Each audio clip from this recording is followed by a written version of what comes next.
Good afternoon, good morning, good evening. I want to share with you something new for Realtor Refresh.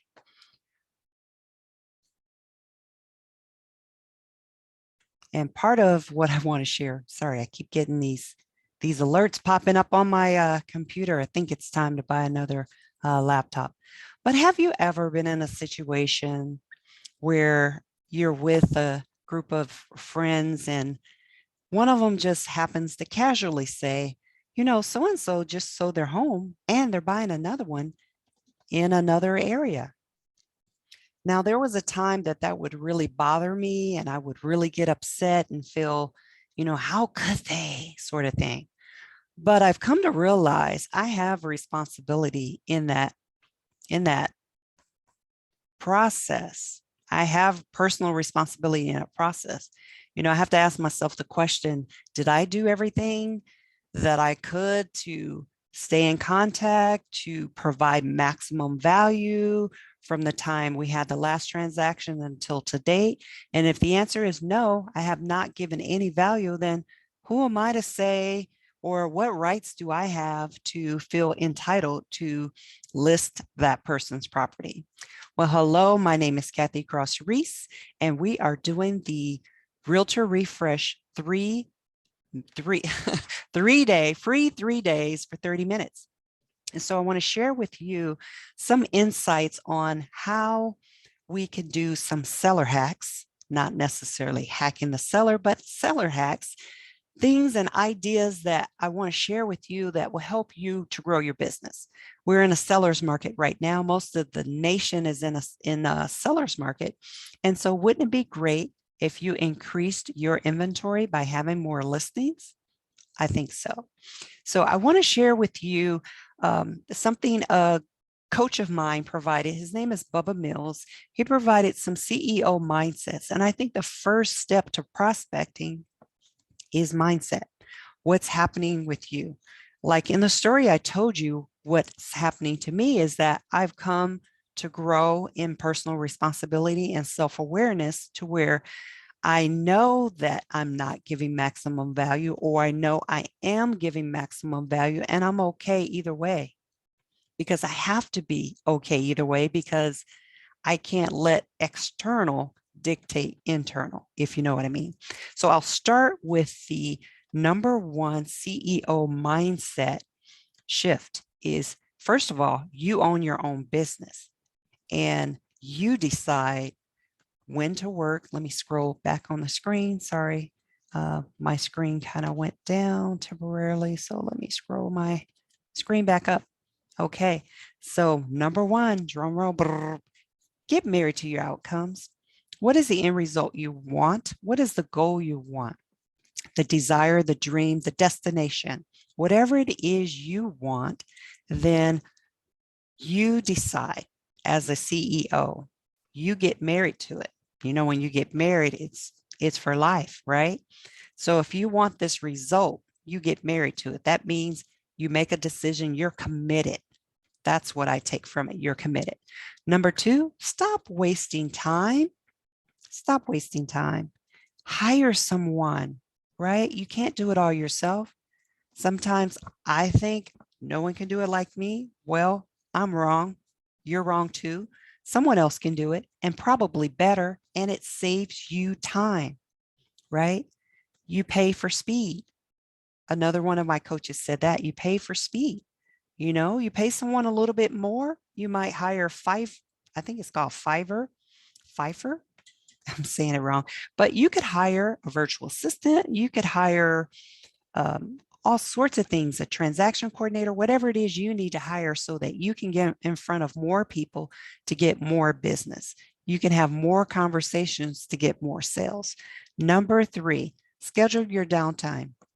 If you don't schedule your downtime, it will be scheduled for you. You can offer people options. When you're calling, making appointments, you could say, will tomorrow at 10 a.m. or tomorrow at 2 p.m. work better for you? So give them options. Or you could say, will 4 p.m. or 6 p.m. work? If you know they're working during the day, whatever It is you decide and you schedule your downtime, because your downtime is your personal time. You can schedule your own appointments. You could schedule the whole day. You could schedule your lunch. I know some coaches will say schedule every minute of the day. If it's unscheduled, it doesn't happen. I've heard some coaches say that. So whatever you decide, but you schedule your downtime, right? As well as those appointments. Number 4, create more than you capture. Create the experience that your clients will love. They will become what I call raving fans. So create more than you capture. So if you capture one listing, create a massive marketing plan, right?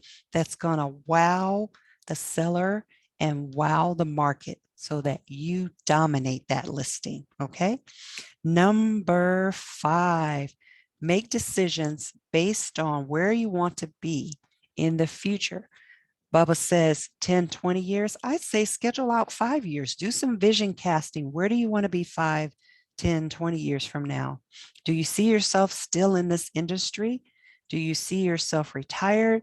Do you see yourself creating a dynasty, a legacy, something to pass on from generation to generation? Whatever that is, you make that decision. Number 6, success isn't dependent on what you do, it's how you do it. It's how you do it. So decide what it is and how you're going to do it. You create those action steps. You create the step-by-step journey to get you to the destination you want to be. And in this capacity, we're talking about prospecting for listings, right? Seller hacks. What are the things you're going to do? And we're starting with the mindset. And the reason we're starting with the mindset is because if you aren't confident, if you aren't convinced, if you don't go in and have that presence, then the person that you're dealing with will likely not feel that same confidence in you, right? They're not going to be confident in your ability. So show up the way you want to be received. Okay. So that is success. Fear. This is Bubba's words. FEAR is an acronym for F blank CK, everything in run. Okay. When he says that, I think of either running to or running away. I've been in situations where I've needed to just run away. I mean, there's been situations where I've gone to market something and it's just not a good fit. And instead, I continue to pursue and push on when it really wasn't a good match. So you get to decide who you want to work with. You can either go forward and be attracted to the business that you want, or you can pull back in sort of a repelled state and not get that business, right? So you either move to the business or away from the business. That's the acronym that Bubba has, the FEAR acronym. Number 8, what's the difference? What's the difference that makes the difference in the stakeholder's mind? So that goes, to me, that goes in line with knowing what they need. What is going to make the difference?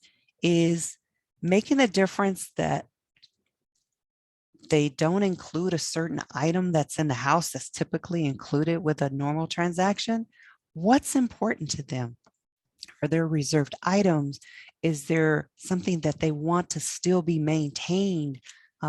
Those are the sort of things that we need to know about from the sellers. That's a seller hack. Know what's going to make the difference for the seller. That's very important. Number 9, have standards, right? That are non-negotiable. So have standards that are non-negotiable. What are your non-negotiables? What are your non-negotiables? One of my non-negotiables is not working on my birthday.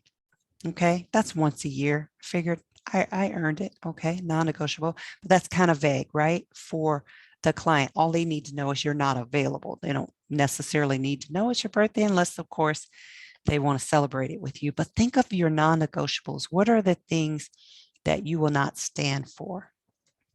I personally don't stand for injustice. If I see injustice somewhere, like if I see abuse, neglect, or something like that, and it's apparent to me, that's non-negotiable. And sometimes we see as brokers, as business owners, we see things um, in the process of a transaction that we maybe weren't expecting to see, or we hear things we weren't expecting to hear. So think about the things that are non-negotiable. Another thing that's non-negotiable for me is integrity, honesty. I I am not in alignment with things that are dishonest. So I believe dishonesty will catch up to you. And so when I'm dealing with my clients, if they say something and want to hide something, maybe on a form or something, or say, don't say this and don't, if it's something that's disclosed, that's pertinent or integral to the transaction, then the conversation needs to be had, right? That's non-negotiable. Now, as a realtor, we do have code of ethics to abide by, but there's a moral standard that goes beyond the code, right? It's what's inside of you. What are the things inside of you that are going to come out, right? Are you just going to suppress them, or are you going to let your clients know this is me, right? You get the whole package deal. Okay, number 9, have standards that are non-negotiable. I think I just said that. Okay, number 10, give your stakeholders certainty of success they have defined. So what does success look like for your seller? Does success look like I need to be out of here and sold by the end of the month? I need to be on the market and sold within 30 days. What are the success as defined? What is success as defined by the seller? Okay, and the next one is number 11. I like this. Ask better questions, get better answers. If you don't ask the question, if you don't ask the right question, the better question, then you won't get better answers. If you don't like the answers you're getting, ask better questions. There's books out there on questions to ask, but ask better questions. I take it a little deeper. I say, listen, and then ask better questions. Because when you listen, you can hear what's not being said and ask a question about what's not being said. That takes you on the next journey. Number 12. As a CEO, which means you own your business, you're the chief executive officer, you must ask the question, what is the real problem? And be certain you got it, and then act on correcting it. What is the real problem? What is the real problem? Sometimes people don't need to sell their homes. Sometimes people just need to know that there's other options. Sometimes they think this is the last resort, and they don't have any other options. But as the professional, you get to guide them and give them options, opportunities, right? Number 13, almost at 15. Number 13, keep moving your standards forward.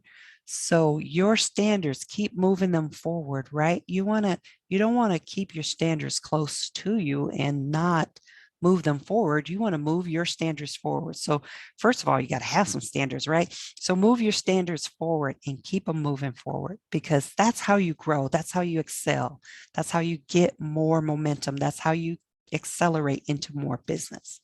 All right, number 14, once a quarter or more, ask yourself, what business am I really in? And depending on the answer to that question, then ask yourself the follow-up question, what business do I want to be in? So whatever business you want to be in, make sure you're in that business and not a ghost in that business. Be present, be present, be present in your business. And number 15, drum roll. Number 15, talk to your coach. Oops. Talk to your coach, your mentor, whoever it is that you go to, your go-to trainer, coach, mentor extraordinaire. go to them and ask for some time, get on their calendar, right? Talk, learn, grow. That's my 10 seller hacks starting with CEO mindset. Thank you, Bubba Mills, for that. And I'll go ahead and put it on the page. And I will see you tomorrow, and we will do a deep dive for 30 minutes into, and I know I cut it a little short today. That's why I did a double take, right? I did one on Facebook and now I'm doing one on Zoom. So you get the best. You actually get an hour. And I only said I'd give you 30 minutes. So I want to over deliver because I want you to grow your business. You ask for listings. You want to get more listings? Well, it starts here. Starts here. You got to have that confidence in order to exude that confidence so the person feels confident enough to work with you, right? Okay, so tomorrow we will talk about some prospecting specifically. What are some prospecting sources out there? We know a lot of them. Maybe you know some more. So we'll share some prospecting sources, and then we'll get on for more on some of the tools that you can incorporate to actually grow that business on day 3. So thank you so much for joining me. This is Kathy Cross Reese signing out for day 1 of the 330 free 3. It's hard for me to say it. Let me get it straight. This is the free 3-day, 30-minute seller hack, right? Under Realtor Refresh, right? Because we're realtors or we're within the real estate industry. So make it an amazing day. I will see you tomorrow, 3 p.m. Pacific Standard Time.